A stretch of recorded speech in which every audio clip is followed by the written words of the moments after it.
वो आईपीएस कौन है जो सुबह श्रीकांत के घर पहुंचा, रात में फोन बजा और दिन में गिरफ्तारी हो गई। सुहाग बचाने के लिए श्रीकांत की पत्नी ने खोला था राज, वरना इस बार भी पलट जाती गाड़ी। योगी बना रहे थे आईपीएस की वर्दी उतारने का प्लान, तभी सीएमओ में बजा फोन, साहब वो पकड़ा गया। एक तरफ यूपी पुलिस की साख दांव पर थी, अगर श्रीकांत सरेंडर कर देता तो यूपी पुलिस की नाक कट जाती। इसलिए चोर सिपाही की लड़ाई में यूपी पुलिस ने महिला की एंट्री करवाई, और वो महिला कोई और नहीं बल्कि श्रीकांत त्यागी की पत्नी थी।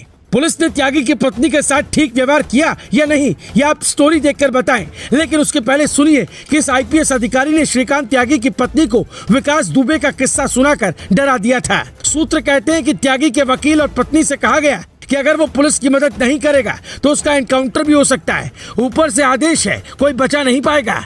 ये बात सुनकर वकील जमानत की अर्जी बनाने लगे और पत्नी तो टूट गई।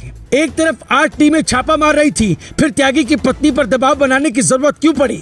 अगर अपराधी को सजा देने का नियम है तो पत्नी को 2 बार थाने में बैठाना क्या सही तरीका है? श्रीकांत त्यागी जिस गाड़ी से घूम रहा था उस पर विधायक का स्टिकर और बीजेपी का झंडा लगा था। नोएडा पुलिस कमिश्नर ने खुलासा किया कि विधायक का स्टिकर स्वामी प्रसाद मौर्य ने उसे दिया। योगी डर से थर-थर कांप रहे पुलिस वालों को गिरफ्तारी का इनाम तो मिला, लेकिन सच्चाई क्या है? हमने पूरी कहानी को फिर से खंगाला तो पता चला जब पुलिस को अपनी हार दिखने लगी थी, आखिरी विकल्प श्रीकांत की पत्नी ही बची थी। इसलिए मंगलवार की सुबह सुबह एक आईपीएस अधिकारी श्रीकांत के घर पहुंचा। वो अधिकारी नोएडा पुलिस कमिश्नर ऑफिस में एक बड़े पद पर है, जिन्हें इस केस की पूरी जिम्मेदारी सौंपी गई थी। लेकिन जब श्रीकांत त्यागी के घर बात नहीं बनी तो त्यागी की पत्नी को हिरासत में लिया गया, और फिर पत्नी ने जो राज खोले उसने पुलिस को एक बड़ी लीड दी। कहा तो ये तक जा रहा है कि अगर पत्नी मुंह न खोलती तो यूपी पुलिस त्यागी को गिरफ्तार न कर पाती और वो सूरजपुर कोर्ट में आकर सरेंडर कर देता। योगी की सख्ती का डर अधिकारियों पर था, इसलिए पुलिस ने जल्दबाजी में त्यागी की पत्नी पर दबाव बनाया, कहानी बनाई। गिरफ्तार करने वाली टीम को बेशक इनाम देकर हौसला बढ़ाया जाए, लेकिन सच ये है कि श्रीकांत त्यागी की पत्नी राज न खोलती तो पुलिस गिरफ्तार न कर पाती। श्रीकांत ने मेरठ से अपनी पत्नी को फोन किए, नया सिम और नया मोबाइल लेकर वो फोन कर रहा था। सूत्र कहते हैं कि त्यागी की पत्नी के पास भी नया नंबर था। पुलिस जब मंगलवार को पत्नी को थाने ले गई तब तक बैठाया गया जब तक कॉल नहीं आई, क्योंकि मोबाइल सर्विलांस में तुरंत डेटा अपडेट नहीं होता।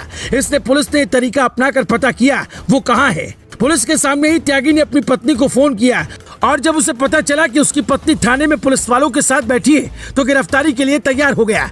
इधर श्रीकांत त्यागी के वकील को भी समझाया गया कि अगर पुलिस गिरफ्तार नहीं कर पाई तो कुर्सी जाने से पहले पुलिस वाले कुछ भी कर सकते हैं। पत्नी इन बातों से डर गई और थाने में फोन आते ही एनकाउंटर की बात खुद कहने लगी।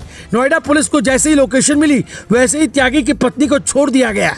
महिला पुलिसकर्मियों ने उसे घर तक छोड़ा, लेकिन कुछ सवाल बाकी रह गए। ये सब जानते हैं कि त्यागी को बचाने के पीछे कुछ नेताओं का हाथ था, फिर पत्नी पर सख्ती क्यों? जब भाजपा स्टिकर वाली गाड़ी को सीसीटीवी में देखा गया तो गाड़ी के नंबर से क्यों नहीं पहचान की गई?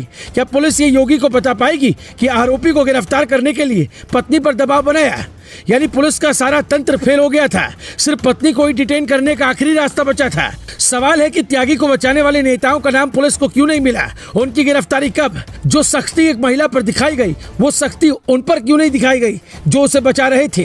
त्यागी को गिरफ्तार करने वाली टीम को 2 लाख इनाम अपर मुख्य सचिव अवनीश अवस्थी देंगे, जबकि 1 लाख का इनाम यूपी के डीजीपी डीएस चौहान देंगे। लेकिन असल में इनाम किसको मिलना चाहिए, आप खुद तय करिए। मेरठ से श्रीकांत त्यागी जब पकड़ा गया तो उसके पास से बीजेपी नेताओं की गाड़ियां मिली। योगी ने श्रीकांत पर सख्ती का आदेश दिया था, लेकिन क्या नोएडा पुलिस ने पत्नी पर ही सख्ती दिखा दी?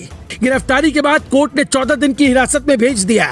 आगे सुनवाई होगी, जांच होगी, लेकिन योगी कभी नहीं चाहेंगे कि एक महिला को सम्मान दिलाने के लिए दूसरी महिला का अपमान हो।